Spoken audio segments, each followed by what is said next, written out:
Welcome everybody. In this video is part 3 of my series that are around 100 on every Treyarch Zombies map and letting a wheel decide what map is next.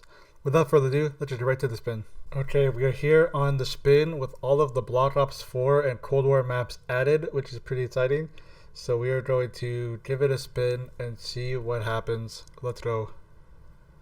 Alright, come on. I don't know why there's no sound. I'm sorry. I don't know why it sounds off. But here we go. Dead of the Night, Black Ops 4. Alright, I've yet to play this map really, so let's hop into it. I'm not going to bother showing my first ever game I did on PC because it was really bad, but I did play this map back on console when it first came out, and that was literally the last time I played it.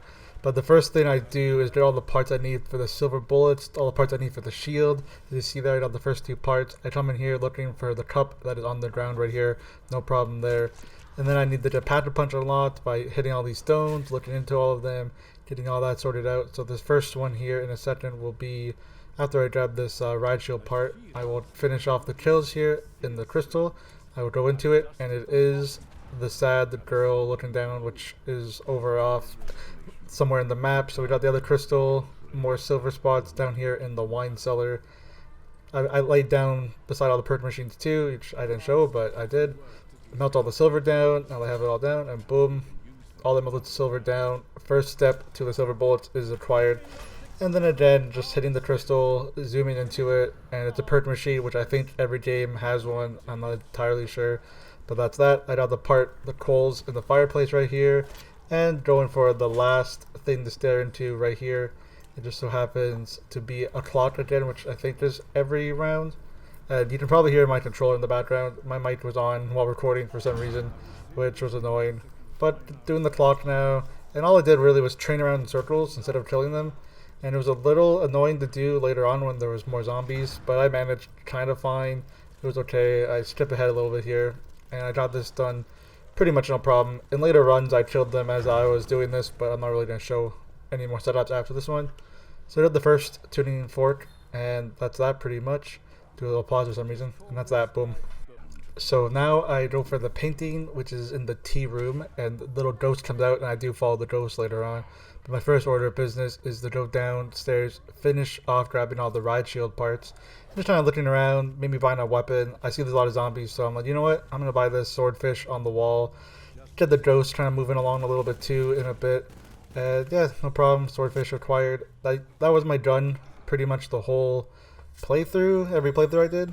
But then I come out here, get the tuning fork from the ghost lady, and no problem again, pretty simple. So I do get the parts for the annihilator thing, Alistair, whatever it's called, the symbols on the wall, and I write those down on a notepad on my computer. So the first one there was the green D, then I got the red Z. Those are 2 down. The other 2 are in the cemetery and like the front forest place, which you'll see later. Then I come up here with all the shield parts acquired, build it, and it's free right now, but I know later on they cost money, but money isn't a problem later on. You have so much of it. So out in the cemetery, I grab the poop for the silver bullets, and then the little dudes come out near the perk machine, and you have to kill them all for the last tuning fork to unlock Patrick Punch. So I do that, and then there's a little thing there which I don't even see on recording, but there was a letter there. I couldn't even see where it is. I looked back so many times, I couldn't find it, but it was there. The other one was right there as well. So then I go back to the greenhouse to get the last part, the sulfur, for the silver bullets, making the annihilator now, typing in the code, getting it. It's a really good wonder weapon. I thought, you'll see later on, I took advantage of it. Pretty good. So build that, build the silver bullets, bing bang boom, there we go, baby. So now I come out in the forest place again to use the tuning forks and get the werewolf spawn. When the werewolf spawns, you gotta kill with silver bullets to get a part to upgrade the wonder weapon further. So I just kind of wait around for him. You know, it takes a while to come out. I train the zombie out of the way to make sure he doesn't really block me while I'm trying to kill the zombie or the werewolf.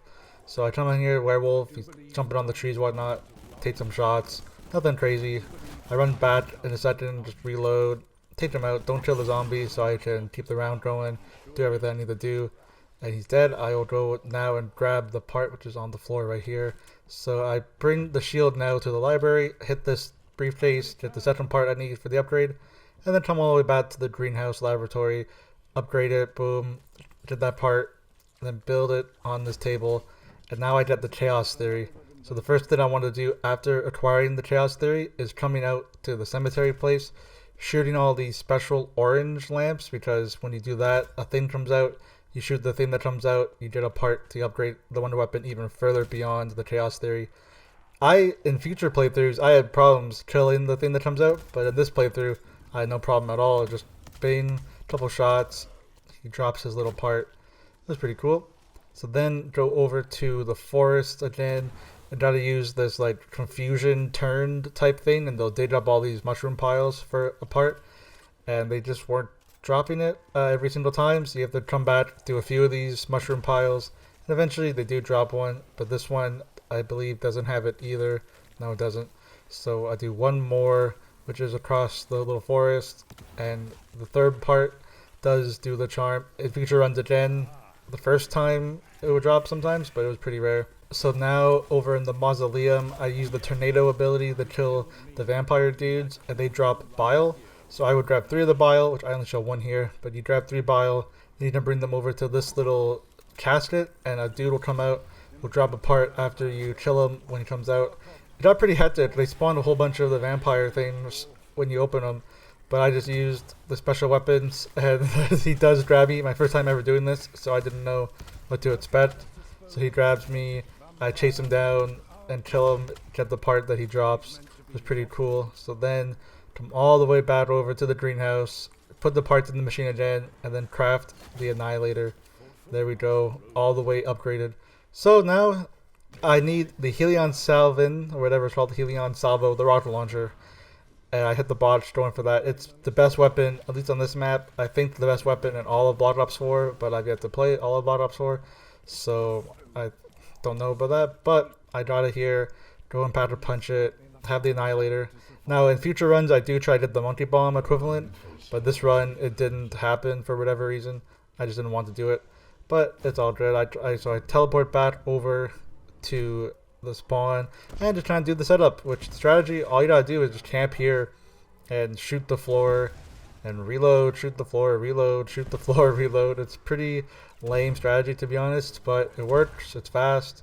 And what I would do sometimes too is use the Viper and Dragon ability and just get some kills, save some ammo, swipe away with all them. Especially when I saw a drop on the floor that refills your specialist bar, I would want to just grab it, kill them all with it. It went pretty well. Later on I do change out specialists, but you will see that when the time comes.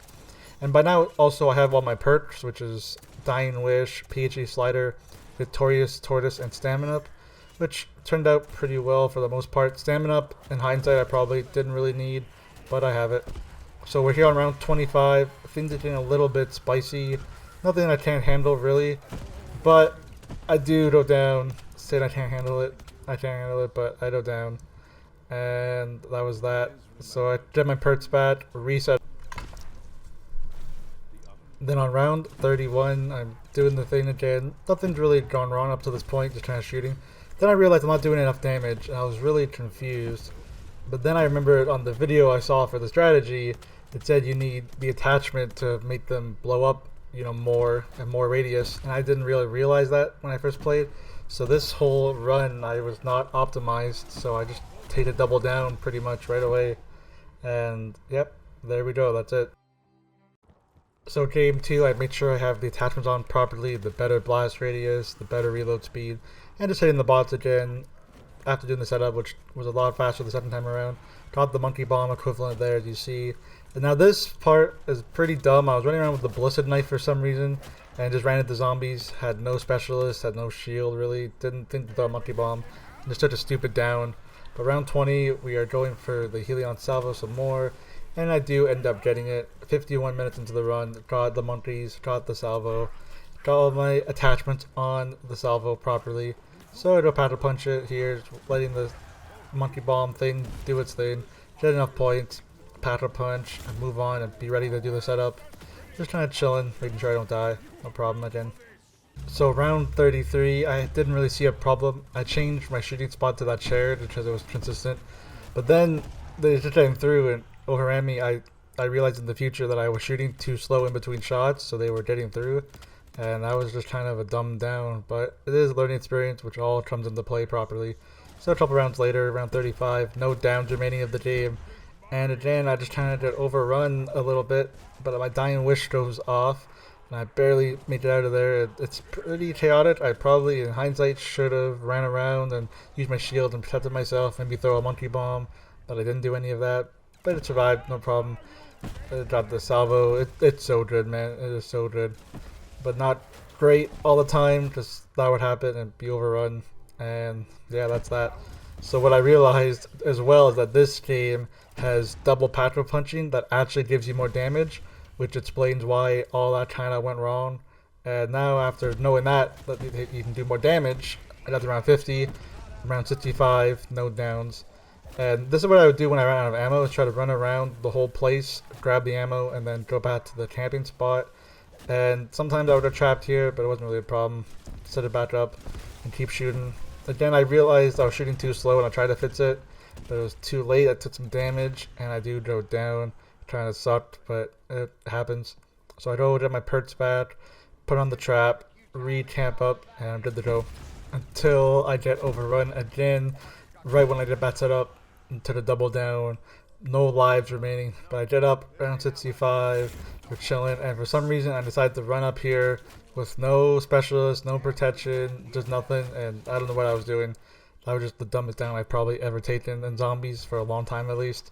But next game, hour and a half in, round 50 again, with double patrol punch set up properly, with detachment set up properly, and knowledge of the map, what not to do, what to do, and it went pretty well. Get to round 70 here in a second. No problem, no downs again. Round 70s though is when I kind of noticed that it gets really chaotic even with my newfound knowledge. But I try to run around the circle, get ammo, and I get trapped here. I pull out the specialist to save me, which worked out. But then I come up here and put it away, which means I have no protection and no time to shoot my rocket launcher, and I just take that stupid down again. I was disappointed with how I played some of these plays. Turns out it's done so much faster, but it happens. So what do? The next round, do the exact same thing, put my specialist away early, and trap myself, and I'm dead. Bleed out. Boom. No more downs. I get back up, trying to dust myself off. I realized I had PhD sliders still, so I can keep shooting and try to think of a strategy, but no chance. Got run over. Another game over, round 77. So now 69 again. This time, I ran around properly, get ammo without going down, because there's no zombies left. So there we go, round 70. 2.5 hours in, about. Not bad. But then I tried to go get ammo yet again, and using this stabby thing, and this time I actually didn't put it away, but it didn't matter because I didn't have a shield, and I hit from behind, and I was down. First down of this game, disappointing. But round 78, yet again, running around in circles. All my downs pretty much at this point were running around. I do try to throw a monkey bomb, and for some reason I just stay still instead of going up the stairs or around to the corner. But now with no downs remaining, I'm on round 89, made that round 90, the furthest I've been up till this point. And again, running out with the shield and the specialist is what kind of gets me in trouble. But this time, I just put it away and go back, and I'm trapped, and that's that pretty much. So I kind of decided from there on that I should probably try a new strategy, which I do try later on. Next round, I down really early on. We're talking like round 10, trying to get the part for the Annihilator fully upgraded, and I just get absolutely murdered. No time really to do anything. I probably shouldn't have camped out there, but I at least got the kill and got the part, and was able to move on with the run, which maybe I shouldn't have moved on. Maybe I should have going. But round 27, the longest it ever took me to get the rocket launcher, and I finally got it. It took a long time to get, but I got it. It's no problem really.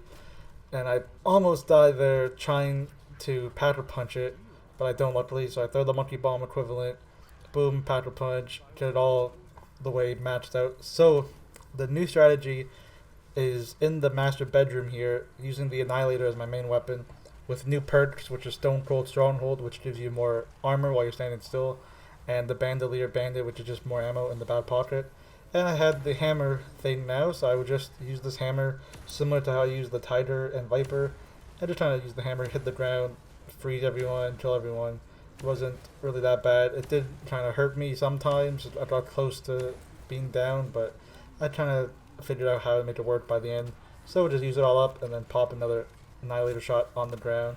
And in about an hour and a half, made it to round 50, which at the time was my fastest round 50 to this point, which I was pretty happy with. So round 71, a little later on, the werewolf comes in, and I panic, and I try to run outside and go down. So I use Dying Wish, and instead of running away and trying to fully protect myself, I just kind of sit here and don't do anything, and just let myself go down after Dying Wish is over, which was, again, just really stupid plays. Some of these, I don't know what I was doing. I was just panicking, being an idiot. So round 89, I had no more ammo on my Annihilator thing, so I was a little scared, and I wanted to go try to back to the original spot, the original champion spot I was in. So I slid my way out and just got back here around 90 in the original spot, which at that point I was a little stressed out about being at because I wasn't that comfortable with it, with all the downs I was taking. But it works out. I did a max ammo, and I had to go back to the master bedroom, and the way I did that is just trying to power my way through with the rocket launcher and the specialist weapon, just hammer my way through all these zombies in the hallway, and then run upstairs back to the master bedroom using the Annihilator for the rest of the game, I'm pretty sure. Don't think I had to use more ammo or not. So, yep, round 99, just been camping here the whole time, and I almost take it down here. It was really, really close. I had no shield anymore, 44 HP. I popped my anywhere but here. If I didn't do that, that was probably game over on round 99, which would have been absolutely awful and had to restart. Luckily, I had the wherewithal to do that, and I teleported to a pretty good spot at Patrick Punch, so I could then use the fast travel back to the main map and go grab a shield, more ammo, and whatnot. Man, my heart was racing at this point. I was pretty terrified, I won't lie. So I used the Monkey Bomb equivalent, come upstairs, get a shield, and made my way slowly back over to the master bedroom. I knew at this point I was really close to the round being over. Rounds would take about 4.5 to 5 minutes. So I got back, and boom, round 99, 5 minutes in, almost done. Just a few more zombies, and got my rocket launcher out. Boom, round 100. I'm spinning around in circles like an absolute mad lad. And I decided to go for round 101 because I saw it looks cleaner if you end the game on round 101, because then it says you survived 100 rounds. So I figured I'll try to go for it. If I don't, I'm okay with it. If I do get it, I'm okay with it. And I do get it on round 100. Flipped over to 101. The zombie werewolf gets teabagged and shot at a whole bunch, his dead body. But that's it. That was round 101 / round 100 on Dead of the Night, with a lot of kills, not a lot of headshots, 2 downs with a very close call around 99. I was stressing out at that close call, but luckily I got it done that game. And time to move on to the next map, which I don't know what it's going to be yet, but we'll see. If you made it this far into the video, thank you so much for watching. All I have to plug, like usual, is to subscribe to this channel and check out my Twitch at sad_isn't_it. And leave a like, comment, all that fun stuff. Comment if any challenges you could think of me doing for zombies. And with all that being said though, I will catch you in the next video. Thank you all for watching. Have a great day, and I will see you later.